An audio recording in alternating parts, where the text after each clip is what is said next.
हरे अम्मा सहस्रशी रेखा पुरुखा सहस्रक्षः सहस्रपाता सा भूमिगुं सर्वातसकृतवात्यतिष्ठद्दशा गोलाम्बा पुरुखाये वेदागुं सर्वं जदभूतां च भाव्याम्बा भूता मृतत्वशेषानो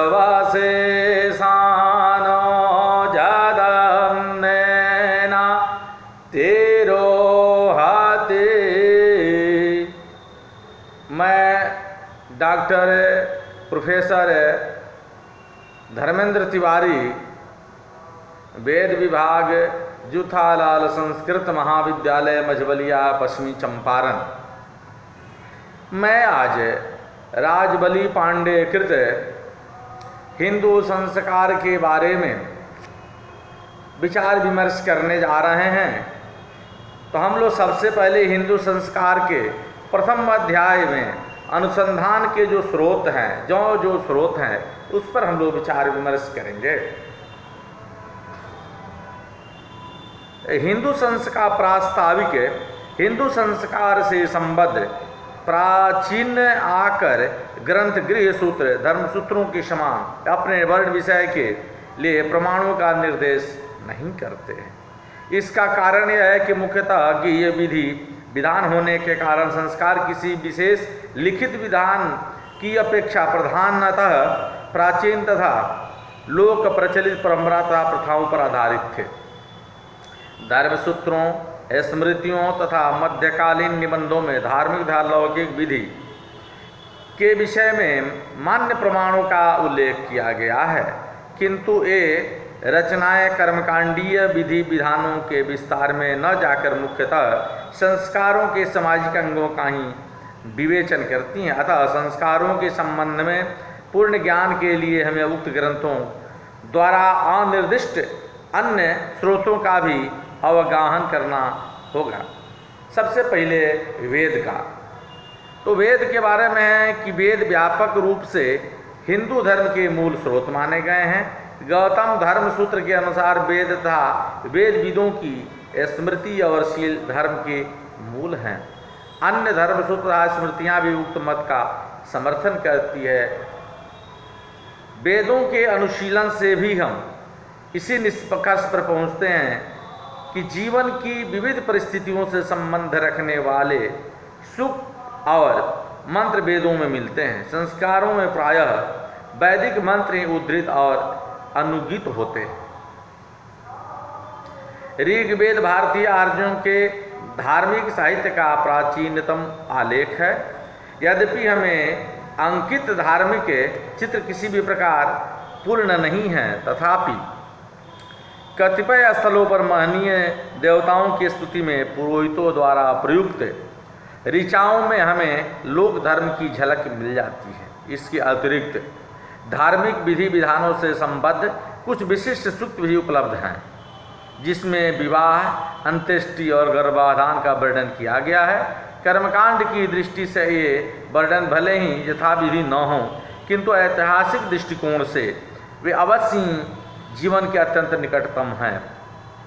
परवर्ती युग के विवाह, अंत्येष्टि और गर्भाधान संस्कार इन सूक्तों में वर्णित विधि विधानों के स्पष्ट तथा विकसित परिणाम है। इसके अतिरिक्त धार्मिक विधि विधानों में सामान्य रूप से विनियोज्य अनेक ऋचाएँ भी ऋग्वेद में उपलब्ध हैं। विभिन्न अवसरों पर उनका पाठ तथा गान किया जाता है, जिससे स्पष्ट होता है कि उनकी रचना किसी विशेष संस्कार के लिए नहीं हुई है, किंतु लोकप्रिय धार्मिक समारंभों के साथ उनके संबंध को भी अस्वीकार नहीं किया जा सकता। पुनश्च गृह सूत्रों में वैदिक मंत्रों से साम्य रखने वाले कतिपय स्थल भी उपलब्ध हैं। यह तथ्य सूचित करता है कि संस्कारों के अनेक अंश वैदिक मंत्रों द्वारा परामृष्ट हैं तथा उत्तर वैदिक अथवा वेदोत्तर युग में उनका उदय हुआ है। जहाँ तक संस्कारों के विस्तार व नियमों का संबंध है, यह स्वीकार करना पड़ता है कि ऋग्वेद के सूक्तों में विद्यात्मक नियमों का निर्देश नहीं है, किंतु उनमें प्रासंगिक रूप से समाविष्ट अनेक संदर्भों से संस्कारों पर प्रकाश पड़ता है। वस्तुतः वैदिक मंत्रों की रचना उन सार्वजनिक तथा वैयक्तिक घटनाओं में दैवी सहकार के उद्बोधन के लिए की गई हैं जिनमें तत्कालीन जनसाधारण की रुचि थी।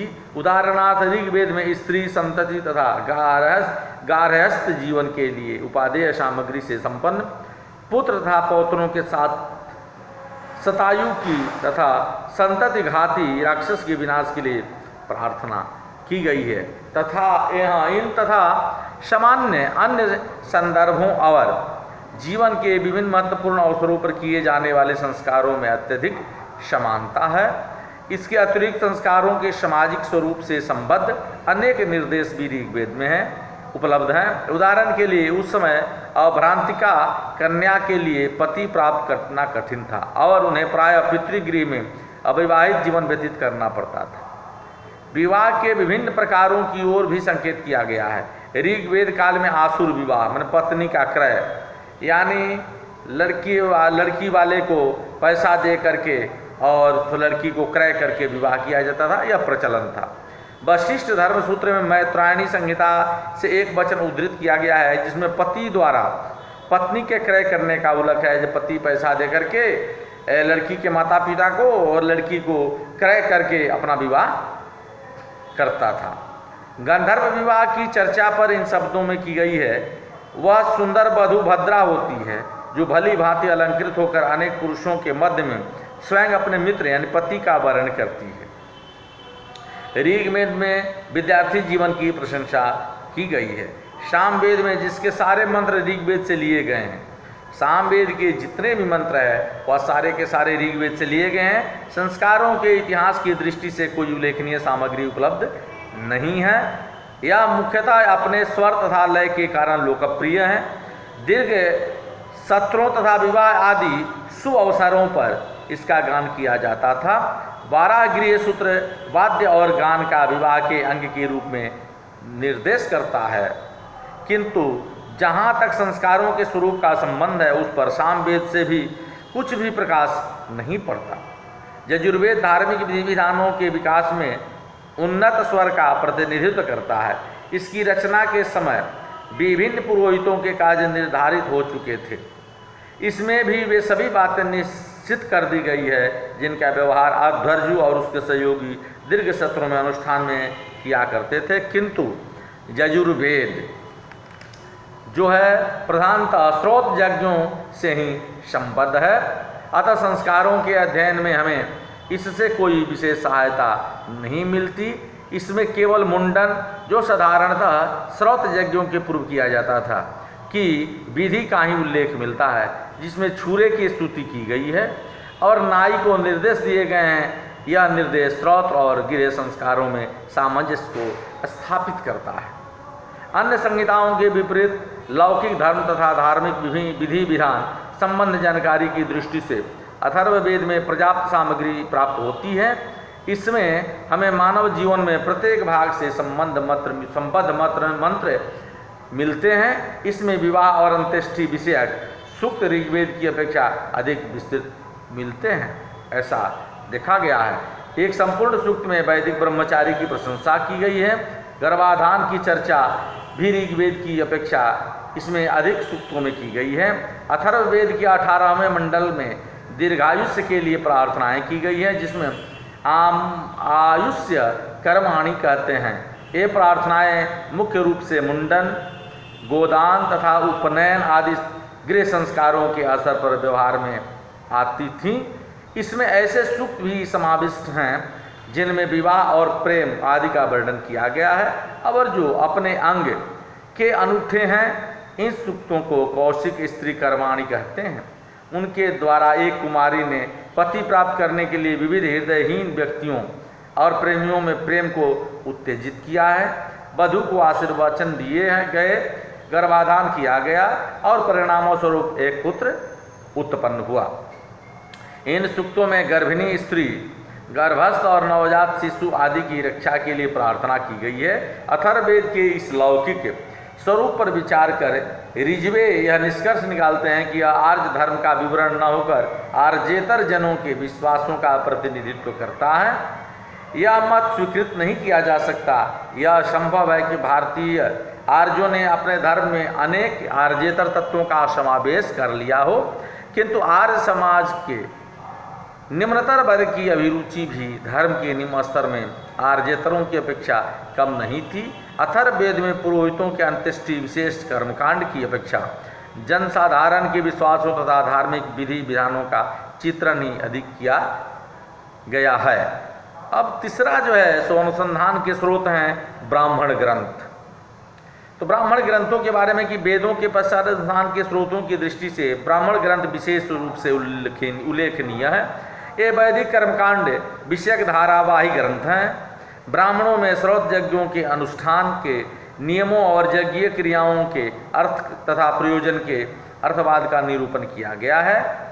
उनमें यज्ञ विषयक अनेक वादों का समावेश है। उनमें वैदिक सूक्तों की व्याख्या प्रस्तुत की गई है और शब्दों की व्युत्पत्ति और प्रतीकों का स्पष्टीकरण किया गया है, किंतु ब्राह्मण ग्रंथों का अधिकांश भाग श्रौत यज्ञों ने ही घेर लिया है, जिनकी तत्कालीन धर्म में प्रधानता थी।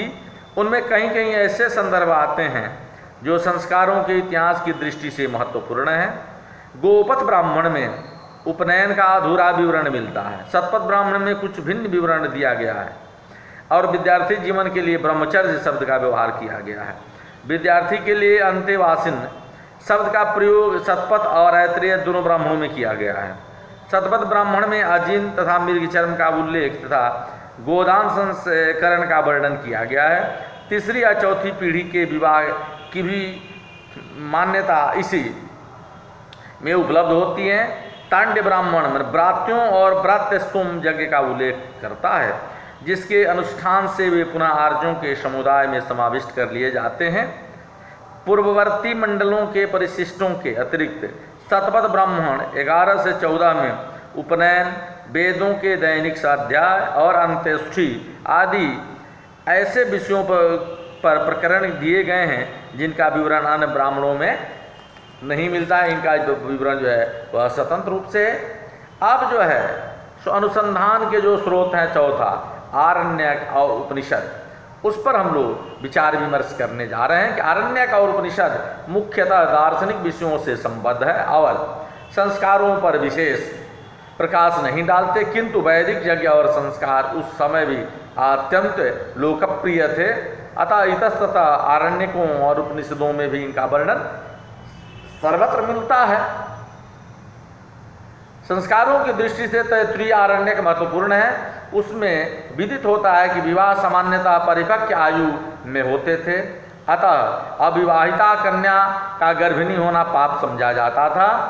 ब्रह्म जगत अथवा दैनिक स्वाध्याय की सराहना की गई है। परे संज्ञक 6 अध्याय में पितृमेध या दाह क्रिया के लिए आवश्यक मंत्र प्रयुक्त किए गए हैं या दिए गए हैं। उपनिषदों में उपनयन संस्कार से संबद्ध अनेक संदर्भ उपलब्ध होते हैं। प्रतीत होता है कि 4 आश्रमों के सिद्धांत की प्रतिष्ठा उस समय तक हो चुकी थी। ब्रह्मचारी गुरु के कुल में रहते थे और गोपालन तथा गुरु की ऐसी ही अन्य सेवाएं करते थे। ब्रह्म विद्या के अध्ययन के लिए भी समाज में गुरु का महत्व मान्य हो चुका था और विद्यार्थी को इस प्रयोजन से गुरु के पास जाना पड़ता था। छांदोग्य उपनिषद कहता है कि आचार्य ही ब्रह्मचारी की एकमात्र गति या आश्रय है तथा आचार्य से ही विद्या का सफल अध्ययन किया जा सकता है। छांदोग्य उपनिषद में गुरु के यहाँ विद्यार्थी के प्रवेश का वर्णन मिलता है। बृहद्रथ और शाकायन के संलाप में मैत्रायणी उपनिषद में अध्ययन के विषय में प्रतिबंध भी उपलब्ध होते हैं। वहाँ कहा गया है कि गुरु और विद्या के निंदक अनिर्जु तथा असावधान शिष्य के लिए विद्या का प्रवचन नहीं करना चाहिए। छांदोग्य उपनिषद में ब्रह्मचर्य के साधारण काल का उल्लेख किया गया है। बृहदारण्यक उपनिषद पवित्र गायत्री मंत्रों को गुप्त रूप से समझने का प्रयत्न करती है। बृहदारण्यक उपनिषद में पवित्र गायत्री मंत्र की व्याख्या रहस्यपूर्ण ढंग से बहुत रहस्यमय ढंग से सुंदर की गई है। तैत्तिरीय उपनिषद में अनेक अत्यंत बहुमूल्य व्यवहारिक निर्देश मिलते हैं। जैसे गुरुकुल छोड़ने वाले विद्यार्थी के लिए जहाँ तक विवाह का प्रश्न है, अनेक पत्नियों के साथ विवाह करना संभव था, जैसा कि याज्ञवल्क्य और उनकी 2 पत्नियों के वर्णन से स्पष्ट निर्देश मिलता है। छांदोग्य उपनिषद में छोटी आयु में विवाह होने का उल्लेख किया गया है। इस प्रसंग में आटिकी पत्नी की चर्चा की गई है। उत्तरवर्ती लेखक इसका तात्पर्य अत्यल्प आयु में विवाहिता कन्या से लेते हैं, किंतु इसका उपहास किया गया है। इसी उपनिषद में नामकरण की पद्धति की चर्चा अनेक स्थलों पर आई है। वेदों में निष्णात विद्वान पुत्र की प्राप्ति के लिए प्रार्थना की गई है। बृहदारण्यक उपनिषद में विस्तृत यज्ञीय विधान उपलब्ध है या मिलता है। छांदोग्य उपनिषद में सन्यासी की किसी भी प्रकार की अंत्येष्टि क्रिया न करने का प्रचलन मिलता है। अब जो है सो अनुसंधान के स्रोत 5वें स्रोत हैं कर्मकांड साहित्य। इसके द्वारा भी हमारे नियमों और स्रोत आदि याज्ञों के बारे में हमको अनुसंधान करने की जानकारी मिलती है। वैदिक यज्ञों और घरेलू विधि विधानों का व्यवस्थित विवरण पहले स्रोत साहित्य में उपलब्ध होता है। स्रोत सूत्रों में अग्निहोत्र के लिए अग्न्याधान, दर्शपर्णमास, चातुर्मास, पशुजाग, अश्वमेध, राजसूय तथा वाजपेयी यज्ञों के संबंध में निर्देश दिए गए हैं, किंतु स्रोत सूत्रों में संस्कारों के संबंध में भी कुछ भी सामग्री उपलब्ध नहीं होती है, क्योंकि उनका अधिकांश वैदिक यज्ञों ने ही घेर लिया है। हाँ, गृह सूत्रों में सभी प्रकार के प्रचलनों, संस्कारों, क्रियाकांड, प्रथाओं और यज्ञों के संबंध में आवश्यक निर्देश मिलते हैं, जिनका अनुष्ठान और पालन करना प्रत्येक गृहस्थ के लिए अनिवार्य था। इनमें गर्भाधान से मृत्यु और उसके पश्चात सवदाह पर्यंत किए जाने वाले संस्कार भी आते हैं। गृह सूत्र विवाह से प्रारंभ कर गर्भाधान, पुंसवन, सीमंतोन्नयन, जातकर्म, नामकरण, निष्क्रमण, अन्नप्राशन, चूड़ाकर्म, उपनयन, अवध, समावर्तन संस्कारों का वर्णन मिलता है। इसके पश्चात वे विवाहित दंपति द्वारा किए जाने वाले यज्ञों और विधि विधानों का निरूपण तथा अंत में अंत्येष्टि या शवदाह का वर्णन करते हैं। उनमें संस्कारों से संबद्ध प्रत्येक विषय का विस्तृत निरूपण किया गया है और संस्कारों में विभिन्न अवसरों पर उच्चारण किए जाने वाले मंत्रों और वचनों का उल्लेख है। अनेक सूत्रों में अंत्येष्टि संस्कार छोड़ दिया गया है, क्योंकि अशुभ समझने के कारण इनका वर्णन स्वतंत्र परिशिष्टों और पितृमेध सूत्रों में हुआ है। संस्कारों के कर्मकांडीय पार्श्व पर बल दिया गया है तथा सूक्ष्म वर्णन किया गया है। उनके सामाजिक पार्श्व की ओर या तो साधारण रूप से संकेत कर दिया गया है अथवा उनका संक्षिप्त वर्णन किया गया है। गृह सूत्र विभिन्न वैदिक शाखाओं और चरणों से संबद्ध है, अतः अनेक बातों में वे कुछ अंश तक दूसरे मत रखते हैं। कर्मकांडीय साहित्य की अन्य शाखाएं भी उपलब्ध हैं।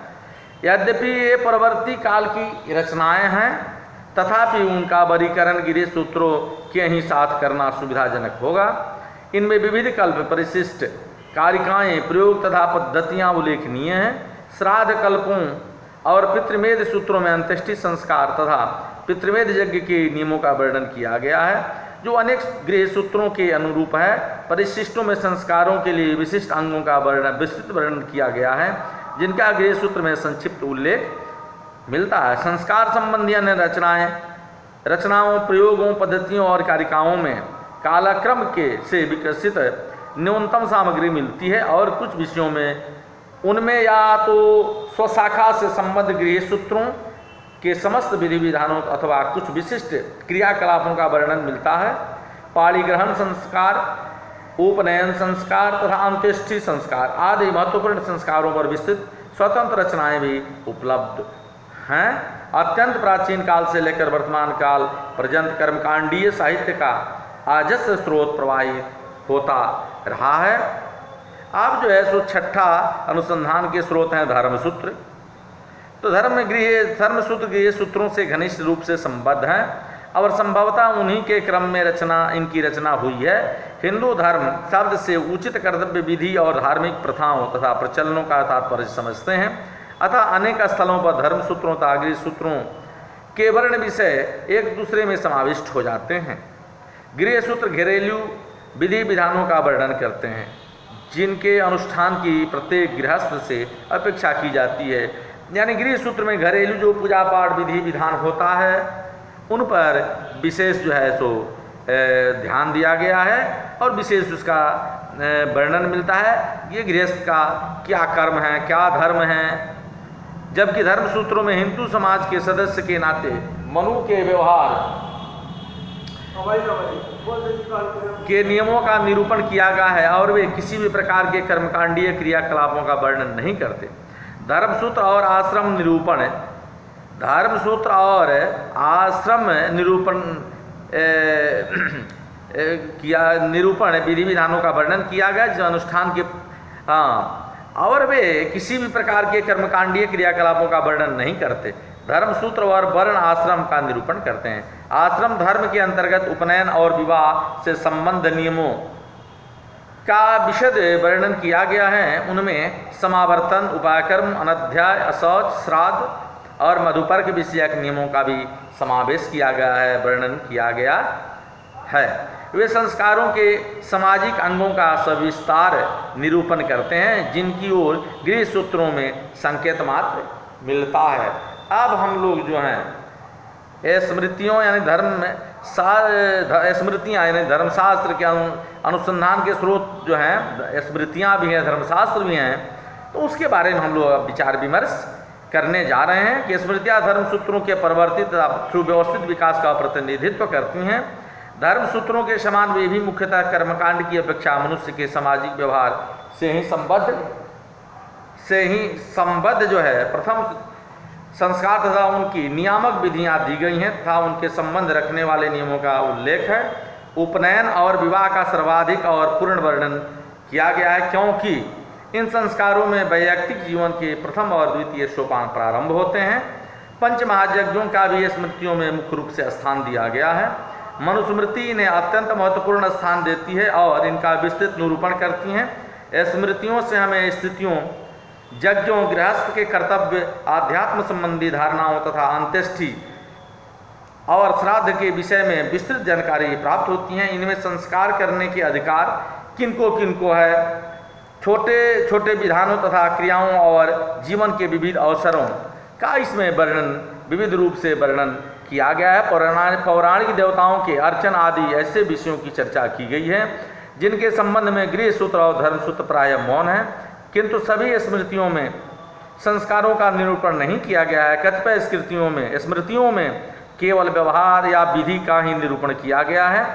जैसे नारद स्मृति, तो कुछ स्मृतियाँ प्रायश्चितों के वर्णन तक ही अपने को सीमित रखती हैं। जैसे पराशर स्मृति, प्रायश्चित के अंतर्गत जन्म मरण जन्य अशौच का भी वर्णन किया गया है। जहाँ तक संस्कारों का संबंध है, स्मृतियों की मुख्य विशेषता यह है कि वे वैदिक हिंदुओं के स्मार्त और पौराणिक धर्म के मध्य में संक्रमण काल की कड़ी है। वे वैदिक यज्ञों की नाम मात्र भी चर्चा न कर संस्कार तथा अर्चना के नवीन प्रकारों का निरूपण करती है। संस्कारों के सामाजिक पार्श्वों पर व्यापक बंधन लगाए गए हैं। जैसे आधुनिकतम स्मृतियों में अंतर्जातीय विवाह की पूर्ण अवमान्यता की गई है। मैं अपने वाणी को विराम देता हूँ। फिर अगले दिन हम लोग हिंदू संस्कार के अनुसंधान के स्रोत के बारे में अगला विषय वस्तु महाकाव्य पर विचार विमर्श करेंगे। मैं अपनी वाणी को विराम देता हूँ। जय हिंद, जय भारत।